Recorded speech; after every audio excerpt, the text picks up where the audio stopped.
বন্ধুসকল মই যদি শাস্তিৰ কথা কওঁ আপোনাৰ মনলৈ কি শাস্তি আহিব পাৰে ফাৰ্ষ্ট আহিব চাগে ফাঁসি জেল আৰু খুব কমে শাস্তি মনলৈ আহিব চাগে কিন্তু আজি মই আপোনাক কেইটামান এনেকুৱা শাস্তি দেখুৱাম যিকিটা দেখাৰ পিছত আপুনি ক'ব ফাঁসি আৰু জেল কিবা শাস্তিয়ে হ'লনে তেন্তে আজিৰ ভিডিঅ'টোৰ টপিক হ'ল পৃথিৱীৰ ইতিহাসৰ কেইটামান জঘন্য শাস্তি হেল্ল' বন্ধুসকল মই আপোনাকৰ হোষ্ট এণ্ড ইন্দ এণ্ড আপোনালোকে চাই আছে আপোনাকৰ প্ৰিয় চেনেল আছাম ইন্দ তেন্তে বলক আজি ভিডিঅ'টো আৰম্ভ কৰোঁ নম্বৰ 1 ইলেক্ট্ৰিক চেয়াৰ বন্ধুসকল আপোনালোকে কোনোবাই অপৰাধ কৰিলে ফাঁসি জেল নহলে ডাইৰেক্ট শুট কৰি দিয়া দেখিছে কিন্তু হেবোৰ নকৰি যদি এজন অপৰাধীক এখন ইলেক্ট্ৰিক চেয়াৰত বহুৱাই নমৰালৈকে যদি কাৰেণ্ট দি থাকে সঁচাই এইটো ভাবিলে কিবা লাগে তেন্তে এনেকৈ শাস্তি খোৱাটো কেনেকুৱা লাগিব এনেকুৱা শাস্তি প্ৰথমতে আমেৰিকাত দিয়া হৈছিল এই শাস্তিত অপৰাধীক চকীত বহাই হাত ভৰি সকলো বান্ধি দিয়া হয় তাৰোপৰি মাথাটো এটা কাৰেণ্ট সংযোগী লোহাৰৰ টুপি পিন্ধোৱা হয় তাৰ পিছত 2000 ভোল্টৰ কাৰেণ্ট দি দিয়ে তাৰ পিছত আৰু কি বাকি আছে সিধাই অপৰাধীৰ মৃত্যু হৈ যায় এই শাস্তিটো ফাৰ্ষ্ট 1890 মানত আমেৰিকাৰ নিউয়ৰ্ক চহৰত দিয়া হৈছিল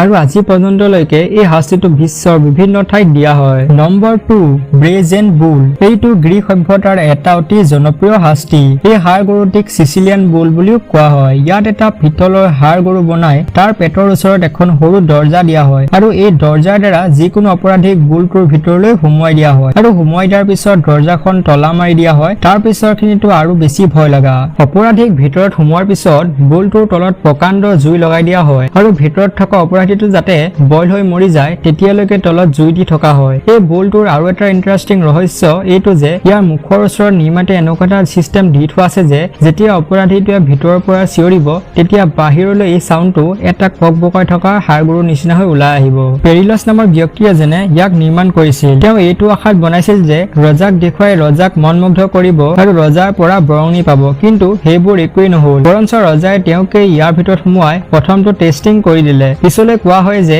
এই ৰজাকো এই বেৰিজন বুলত ভৰাই মৰা হৈছিল নম্বৰ 3 গিলোটাইন বন্ধুসকল এই শাস্তিটো ইমানেই ভয়ানক যে ইয়াত 10 ফুট ওখ দুডাল কাঠৰ খুঁটাৰ ওপৰ ফালত এখন বহুত চোকা ব্লেড লগোৱা থাকে আৰু এই ব্লেডখন কাঠৰ খুঁটা দুটাৰ মাজেৰে ফ্ৰীভাৱে ওপৰতল কৰি থাকিব পাৰে বন্ধুসকল শাস্তি দিয়া অপৰাধীক ইয়াৰ তলত শুৱাই দিয়া হয় আৰু মাথাটো খাপত লগাই দিয়া হয় আৰু তাৰ পিছত ওপৰত থকা ব্লেডখন ফ্ৰী কৰি দিয়া হয় আৰু ব্লেডখন স্পীডত হৈ অপৰাধীৰ ডিঙি কাটি দিয়ে আৰু অপৰাধীৰ ডিঙি ছেকেণ্ডতে ছিঙি গুচি যায় এনেকুৱা শাস্তি আগতে ফ্ৰান্সত দিয়া হৈছিল কিন্তু বৰ্তমান ইয়াক দিয়া দেখা যোৱা নাই নম্বৰ 4 ৰেড টৰ্চাৰ বন্ধুসকল এই শাস্তিটো আৰু ভয় লগা এই শাস্তিত অপৰাধীক চকীত বহাই বান্ধি লোৱা হয় আৰু তাৰ পিছত বুকুত এটা নিগনিৰ পিঞ্জৰা বান্ধি দিয়া হয় পিঞ্জৰাটোৰ দৰ্জাখন বুকুখন হৈ পৰে তাৰ পিছত পিছফালৰ পৰা জুই লগাই দিয়ে জুই পতাপত নিগনিবোৰে ওলাবলৈ ছটফটাই আৰু অপৰাধীৰ বুকু কুটি কুটি ওলাই আহে নহলে অপৰাধীৰ বুকুৰ ভিতৰলৈ কুটি কুটি সোমাই যায়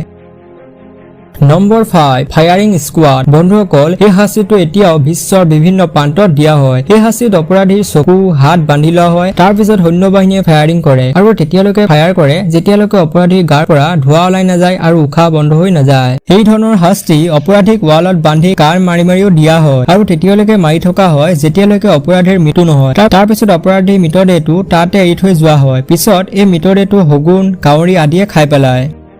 নম্বৰ 6 হেড কাটিং বন্ধুসকল এই ডিঙি কটা শাস্তিটো বেছিকৈ সৌদি আৰবত দিয়া হয় এই শাস্তিত অপৰাধীক আঁঠুকহাই বহাই দিয়া হয় আৰু মূৰটো কলা কাপোৰেৰে ঢাকি দিয়া হয় যাতে কটাৰ সময়ত অপৰাধীয়ে নেদেখে তাৰ পিছত এখন চোকা তৰোৱালেৰে অপৰাধীৰ মূৰত জোৰেৰে মাৰি দিয়া হয় আৰু অপৰাধীৰ মূৰটো নিমিষতে শৰীৰৰ পৰা ছিঙি যায় বন্ধুসকল এই ধৰণৰ শাস্তি আৰবৰ লগতে আগতে জাপানতো দিয়া হৈছিল নম্বৰ 7 ডেথ বাই ছয়িং বন্ধুসকল এই শাস্তিটো বহুত ডাঙৰ অপৰাধ কৰিলে দিয়া হৈছিল এই শাস্তিত অপৰাধীক তলৰ পৰা আধালৈকে কাটি দিয়া হয় এই ধৰণৰ শাস্তিত অপৰাধীক গছত উলুটাকৈ ওলমাই দিয়া হয় উলুটাকৈ এইভাবে ওলমাই দিয়া হয় যাতে অপৰাধীৰ ব্লাড সাৰ্কুলেশনটো চলি থাকে আৰু শাস্তিৰ সময়ত যাতে সকলোবোৰ দেখি থাকে তাৰ পিছত এখন ডাঙৰ প্লেট দি তলৰ পৰা কাটি গৈ থাকে আৰু অপৰাধীটো টেটু ফালি ফালি চিঞৰি মৰি থাকে বন্ধুসকল আজি দেখুৱা শাস্তিৰ কেইটাৰ ভিতৰত আপোনাৰ কোনটো শাস্তি সবতকৈ বেছি বেয়া লাগিল কমেন্ট কৰক সেইভাবে ভিডিঅ'টো ষ্টাৰ্ট হতে কৈছিলো জেল আৰু ফাঁসি এইবোৰ চাই কিবা শাস্তি হ'লনে